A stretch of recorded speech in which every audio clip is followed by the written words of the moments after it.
It went well. It went well. There are some good things, and then there's obviously some things that we need to work on. It's kind of mid-spring right now, so we need to still fine-tune some things, but I think for the most part it looked pretty good today. Who made big plays today? I think Alex Fontenot looked really good today. The starting O-line looked pretty good as well. We had some very good protection for the most part, but I think Fontenot definitely turned some heads today. Who up front with that offensive line has kind of impressed you so far this spring? I think they've all been doing very well, from Hagler to Dylan Middlemiss, Tons, Will Sherman. Tons right over there, big dog. And then obviously Colby's coming along as well. He's looking good as well. So I think all of them are looking really well. I think they're going to come along as a group, and they're going to be good. And then once we get Tim back in the mix and get him going again once he's healthy, then I think we're going to be really tough up front. Clayton often talks about that competition up front helps those guys get a lot better. Are you seeing that out of them? Oh, most definitely. Most definitely. I see all the guys out there. They're hungry. They're ready to work. They want to get better.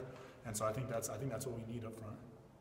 Timing with receivers is always a big thing. A bunch of new guys that you haven't thrown to a lot this spring. How's that going for you? It's going good. It's going really well, actually. There's not, I mean, to be honest, there's not really that many new guys that I'm throwing to that I haven't already thrown with 1,000 times, however many times we get in the offseason. I mean, I've been throwing to Juwan, I've been throwing to Katie Mixon, I've been throwing to LaVisca, I've been throwing to Kavion for, I think, 3 years now. I mean, once J-Mac gets back, we still throw, even though he's hurt, I still throw him balls. And so, I mean, we've kind of already got that chemistry a little bit, but once we get past spring a little bit more, into the off season, into the summer, and then obviously into fall camp, we're going to have to ramp it up another notch, and it's going to get even better. What's Kurt Roper working on with you specifically? You talked a little bit about some footwork stuff. Yeah, footwork. That's the main thing that he's been kind of just re-emphasizing to me is just my footwork, just being faster with my feet, getting them down, making sure they stay underneath me when I'm throwing the ball, so I'm always balanced. And then obviously when we go over film, we'll go over like one play every 20 minutes, just breaking down every detail that goes on with the one play. And I think that's something a little different that we haven't had here. And so I think it's gonna definitely teach us a little bit more about what we're doing, like detail-wise, so we can know more about our offense.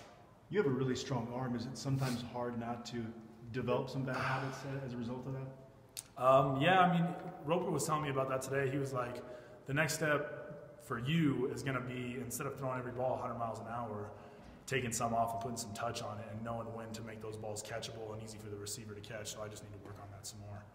When you went back and watched last year, did you feel like there were some that you could have taken some off and made it? Yeah, most definitely. Made it a catch? I feel like I make it really difficult on the running backs when they come out of the backfield because I want to just get it to them quick and I want to get it to them fast. But I don't really understand that we're 10 yards away. I don't need to throw it as fast as I can, and I can just give them a little something to play with. So I need to, like I said, I need to work on that. Big play today. Step up out of the pocket and take a couple steps. LaVisca's wide open there. What's going through your mind when you see that? Don't miss him. Don't miss him. That's the only thing that's going through my mind when I see him wide open like that. His eyes get big, and my eyes probably get big too. And that's the only thing that I'm thinking about is please don't miss him. Because I know if I miss him, Shev's going to rip me. Roper's probably going to rip me. I know Mac's going to rip me. So, I mean, it's a good thing we completed it, and hopefully we can have some of those plays in the season. You're a little over halfway through spring. Are you feeling more confident than you have at any point here? Yeah, most definitely. I feel like I'm getting more and more of a grasp on it each day that I go out and get reps, and me and Roper going back and forth, and him coaching me up, and me learning and taking his feedback and applying it to the game. It's making me a better player. So I'm really thankful for that. Kurt said you have command of the offense. Is this the first time you felt like you've actually had command of the whole offense rather than bits and pieces? Yeah, there was a part towards like the middle of last season where I felt like I was getting pretty good command on it, and then obviously towards the end I kind of felt that same exact way. But I think this is probably the most comfortable I've been in the offense since I've been here, and just knowing what everybody's doing, and even like helping players line up when they don't know how to line up, and telling them what route they got, and talking to the O-line and getting everything worked out. So I think this is probably the most comfortable I've been. Thanks, Steven. Yep. Shout out.